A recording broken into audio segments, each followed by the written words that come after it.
Bismillahirrahmanirrahim. Assalamualaikum warahmatullahi wabarakatuh. Di sini kami akan mempresentasikan tentang pencemaran mikroba pada selai kacang, di mana sebagai tugas dari mata kuliah mikrobiologi. Yang anggotanya diantaranya Ellen Saharina, NPM 3, Meilani NPM 17, Sofa Atula 5 NPM 21, dan Jihan Ardana Riswari NPM 48.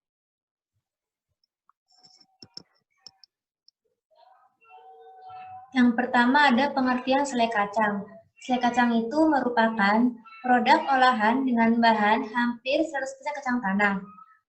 Berikut beberapa faktor pencemaran selai kacang itu. Yang pertama, suhu, kelembapan, dan sirkulasi udara. Yang kedua, kesterilan selama pengolahan. Dan yang ketiga, kontaminasi bahan baku kacang tanah sebelum panen atau selama masa penyimpanan. Komposisi kacang tanah itu sendiri yaitu ada kadar airnya, protein kasar, lemak, serat kasar, ekstrak tanpa N, dan abu. Beberapa faktor pencemaran kacang tanah itu ada 3. Yang pertama, kadar biji air. Yang kedua, tingkat kerusakan. Dan yang ketiga, kematangan biji. Ciri-ciri kerusakan pada selai kacang itu ada kehilangan berat, pelunturan warna, bau atak, dan produksi mikotoksin, terutama pada aflatoksin.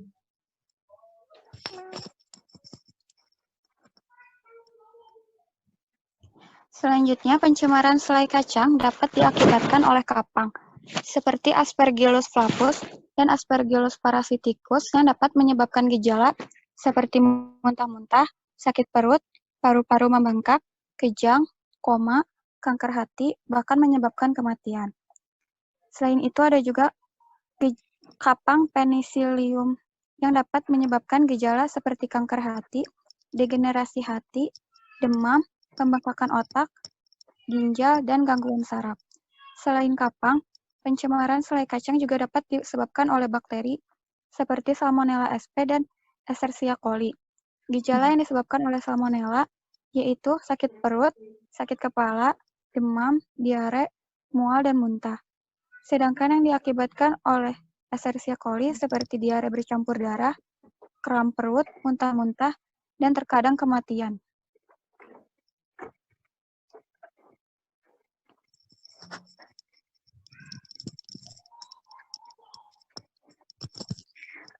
Kemudian terjadinya pencemaran kapang itu ada 2 penyebab. Yang dari tempat penyimpanannya. Nah, yaitu yang pertama tuh kacang tanah mengandung lemak tinggi kan, sehingga mudah diserang oleh kapang. Terus yang kedua, ruang penyimpanannya itu memiliki kelembaban yang tinggi dan tidak bersih sehingga memudahkan penyebaran spora jamur.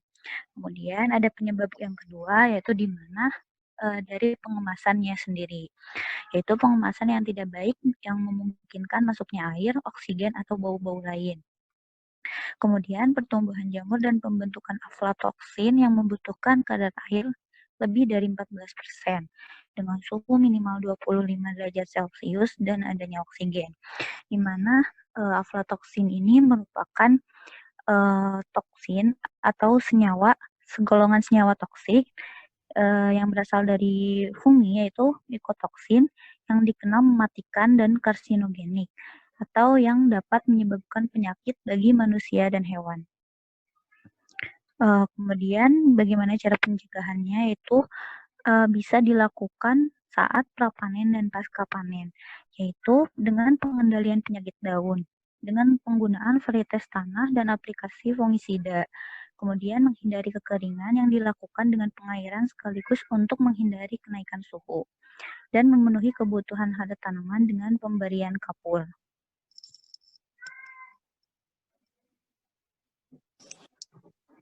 Pencemaran oleh bakteri disebabkan oleh pengolahan selai kacang yang kurang higienis dan kesalahan dalam penyimpanan selai kacang. Selain itu, bakteri E. coli dan Salmonella dapat tumbuh pada suhu rendah dan bertahan dalam kadar air rendah.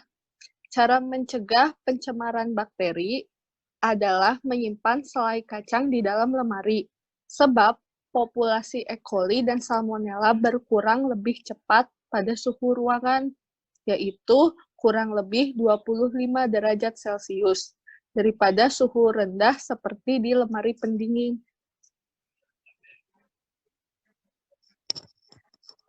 Mungkin sekian presentasi dari kelompok kami.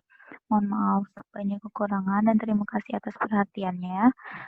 Berikut dilampirkan video tentang mikotoksin, tentang pencegahan, dan tentang bagaimana bahayanya kapang ketika dimakan. Terima kasih. Wassalamualaikum warahmatullahi wabarakatuh. Sekarang kita telah mengetahui jenis kapang yang bermanfaat. Lalu, apa yang akan terjadi jika Anda memakan makanan di dalam kulkas yang ditumbuhi kapang? Jika masuk ke dalam tubuh manusia, mikotoksin, racun yang berasal dari cendawan, dapat menyebabkan berbagai penyakit, baik penyakit kronis maupun jenis penyakit yang menyebar dengan cepat serta mengancam nyawa. Kasus infeksi massal pertama yang disebabkan oleh mikotoksin terjadi di Britania Raya pada tahun 1960, ketika lebih dari 100.000 kalkun dan berbagai spesies burung lainnya tiba-tiba sakit. Pada tahun yang sama, suatu penyakit epidemi menyerang peternakan ikan trout di Amerika. Pada saat itu, para ilmuwan belum mengetahui efek racun pada cendawan. Namun, riset menunjukkan bahwa penyakit tersebut disebabkan oleh produk pakan burung dan ikan yang terinfeksi jamur. Untuk mencegah hal ini terjadi lagi, produk-produk yang dijual di supermarket diperiksa secara berkala. Namun, perlu diingat kemasan yang rusak, penyimpanan yang tidak tepat, serta makanan yang sudah kedaluarsa dapat mengakibatkan tumbuhnya kapang. Mikotoksin dapat membahayakan kesehatan manusia melalui dua cara. Apabila mikotoksin masuk ke dalam tubuh dalam jumlah besar sekaligus, atau apabila mikotoksin masuk ke dalam tubuh dari waktu ke waktu hingga menumpuk di dalam tubuh dalam jumlah besar. Kasus pertama bisa disebut sebagai keracunan akut dan dapat merusak hati. Racun menekan pembentukan protein, dan ini menyebabkan kerusakan pada sel-sel hati yang kemudian digantikan oleh sel lemak. Jenis keracunan ini terjadi dengan sangat cepat dan tidak dapat disembuhkan hanya dalam waktu 2 hari. Anak-anak, lansia, dan orang-orang dengan daya tahan tubuh rendah memiliki risiko tinggi terinfeksi mikotoksin. Gejalanya antara lain sakit kepala, nyeri pada area hati, kaki kejang, gemetar, lemah, serta kehilangan nafsu makan. Apabila racun terakumulasi dari waktu ke waktu, dapat menyebabkan penyakit secara bertahap. Lagi-lagi, racun tersebut dapat membahayakan hati. Tentu saja, mencoba membuktikan efek racun dari kapang pada diri sendiri itu kurang tepat. Anda bisa saja mengalami alergi atau bahkan meracuni diri sendiri. Tapi, apakah ada produk yang ditumbuhi kapang tapi masih bisa disimpan? Dan produk mana yang harus langsung dibuang? Anda harus segera membuang produk lembut dan basah yang dapat ditumbuhi jamur dengan cepat. Bahkan jika hanya terdapat setitik jamur pada permukaannya, miselium yang tak terlihat telah merusak produk itu secara keseluruhan. Jangan simpan daging yang telah diproses. Sosis, daging asap, daging ham, dan semua jenis daging yang sudah dimasak. Produk susu, yogurt, keju cottage, krim masam, keju yang sudah diiris atau diparut, keju lembut yang ditumbuhi kapang. Biasanya yang ditumbuhi kapang penyusup yang terlihat berbeda dari kapang bermanfaat. Jika Anda menyadari kapang baru telah muncul pada permukaan keju, itu kapang yang berbahaya. Makanan yang telah dimasak, puding panggang, salad, pasta, buah yang lembek, sayur-sayuran, dan berbagai jenis beri, selai, roti. Sedangkan untuk produk yang lebih keras masih dapat disimpan karena kapang tidak tumbuh dengan cepat. Anda dapat memotong bagian yang terinfeksi dan memakan sisanya. Berbagai jenis keju keras. Potong bagian yang ditumbuhi kapang pada keju parmesan atau cheddar kira-kira 1,5 cm dari bagian yang tidak ditumbuhi kapang. Anda harus mencuci pisau sehingga sisanya terhindar dari kontaminasi miselium. Kemudian tutup dengan plastik atau kertas baru. Sayuran dan buah yang keras, wortel dan kubis tidak mudah rusak oleh jamur. Oleh sebab itu, jika bagian yang ditumbuhi kapang dipotong, Anda tetap bisa mengonsumsi sayuran tersebut. Daging mentah. Kapang yang tumbuh pada permukaan daging mentah tidak berbahaya untuk daging bagian dalam, namun lebih baik tidak mengonsumsi daging tersebut. Selain itu, ada beberapa produk yang dapat ditumbuhi kapang yang sangat beracun. Jangan makan apel, jus apel, atau kacang-kacangan, terutama kacang tanah yang terinfeksi kapang. Bagian dalam kacang tanah tidak terlalu keras karena mengandung lemak nabati. Tidak semua produk di supermarket diperiksa, hanya beberapa sampel saja, sehingga Anda perlu memperhatikan tampilan produk sebelum membelinya. Jangan beli produk tersebut jika Anda menemukan hal-hal berikut ini. Penguapan di dalam kemasan yang mengindikasikan penyimpanan yang tidak benar.